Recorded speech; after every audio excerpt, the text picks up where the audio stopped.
Welcome to the MUFG Global Markets Asia podcast.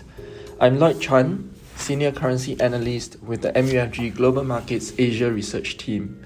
The following podcast is for informational purposes only. It is intended for professional investors and eligible counterparties and not for retail clients. Any content should not be regarded as an offer to conduct investment businesses or investment recommendations. For this episode, we assess our outlook for the Indonesian rupiah following the 2nd April US Liberation Day and last week's Bank Indonesia policy meeting. The rupiah has found some support in a weaker US dollar and recent US-China trade de-escalation. Dollar rupiah fell to around the 16,300 level after trading near to the 17,000 level in April. Notably, the rupiah has outperformed the Bloomberg Asia Dollar Index since the Bank Indonesia policy meeting in April. When dollar rupiah was trading near to the 17,000 level, we have flagged that those levels are too pessimistic on the rupiah. Now, those market pessimism has been unwound. The rupiah could still face some headwinds going forward though, but we think sharp depreciation may be unlikely in our view, unless there is a very large US tariff shock. Indonesia's growth had slowed even before US Liberation Day. In Q1, growth slowed to 4.9% from 5% in Q4 2024. But Q1 growth partly benefited from a boost from high inventories and an unusually large agricultural output. If we strip out the contributions from inventories and agriculture, we find that the growth slowdown was much sharper.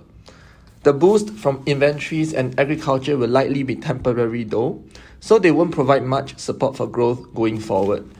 This means growth is likely to slow further amid trade headwinds. We look for GDP growth of just 4.6% this year, down from 5% in 2024. A key drag will likely come from a pullback in investment. Fixed investment had slowed to around 2% year-on-year in Q1 from 5% in Q4 2024. With investments in buildings and structures pulling back quite a bit. While investments in machinery equipment still grew, its contribution to fixed investment growth has notably lessened. Business confidence has also weakened in Indonesia. Manufacturing firms have been cautious following the series of US tariff hikes, with factory activity contracting in April. Bank credit growth has also slowed, notably working capital loans. It appears that Indonesian companies have been destocking and pulling back production in anticipation of weaker external demand. Investment loans have been growing strongly, but that has not translated into stronger investment growth. This suggests that companies are cautious given the uncertain global environment. There are also indications of some export front-loading ahead of tariffs, but it likely won't provide much support for growth due to Indonesia's small export exposure to the US. Exports to the US grew nearly 20% year-on-year in March, while the US share of Indonesia's exports rose to 11.3% in March from 9.9% in Q4 2024. Tariff front-running appears to be only limited to exports of chemical and textiles to the US. Based on the US tariffs implemented so far, 10% on Indonesia, we estimate the direct impact of tariff on Indonesia is likely to be small, as the country is not that reliant on trade. There will also be some negative spillover effects from the 30% US tariff on China. Indonesia has increased its reliance on Chinese demand.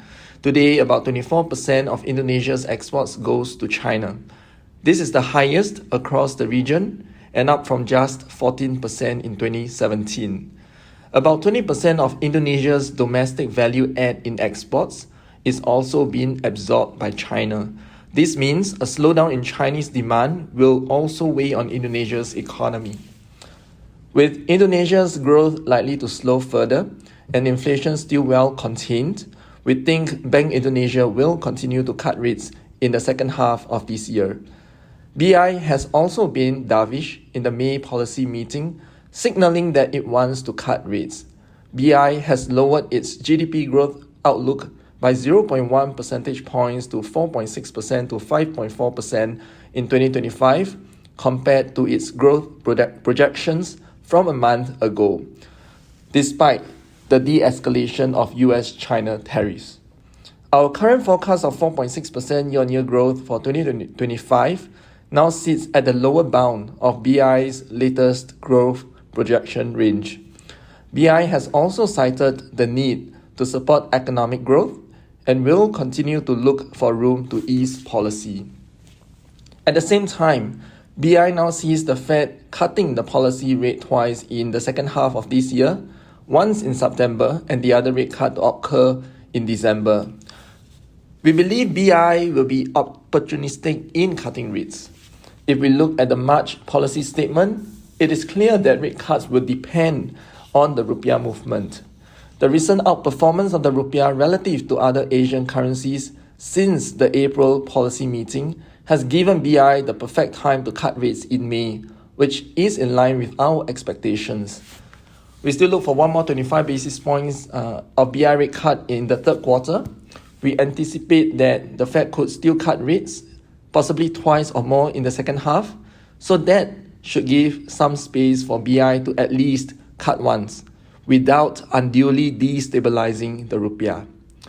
Markets have also eased concerns about domestic fiscal risk, providing support for the rupiah.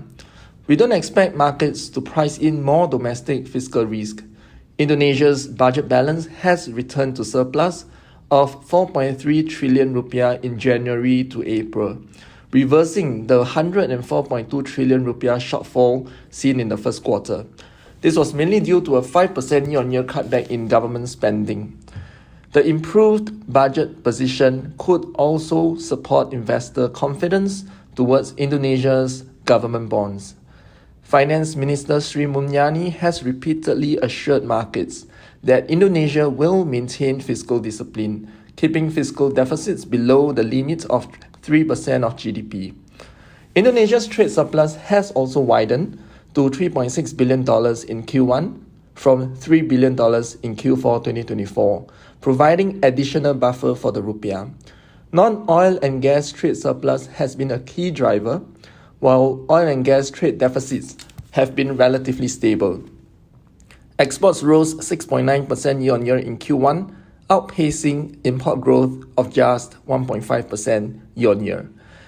Nonetheless, Indonesia still faces the risk of full reciprocal tariffs, implying downside risk to growth and the rupiah outlook. Trump has announced a 32% full reciprocal tariff on Indonesia on US Liberation Day. This has been paused for 90 days until the 9th of July, but a 10% tariff is still implemented in the interim.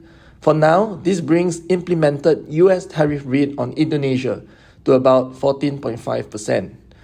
We remain cautiously optimistic that Indonesia could avoid the full 32% reciprocal tariff, although the current 10% baseline US tariff will likely stay. For now, Indonesia is negotiating with the US to avoid the 32% tariff rather than retaliating. We believe Indonesia's small trade surplus with the US should allow room for negotiation. Indonesia has also offered to buy more US agriculture and energy to offset its $19 billion of trade surplus with the US.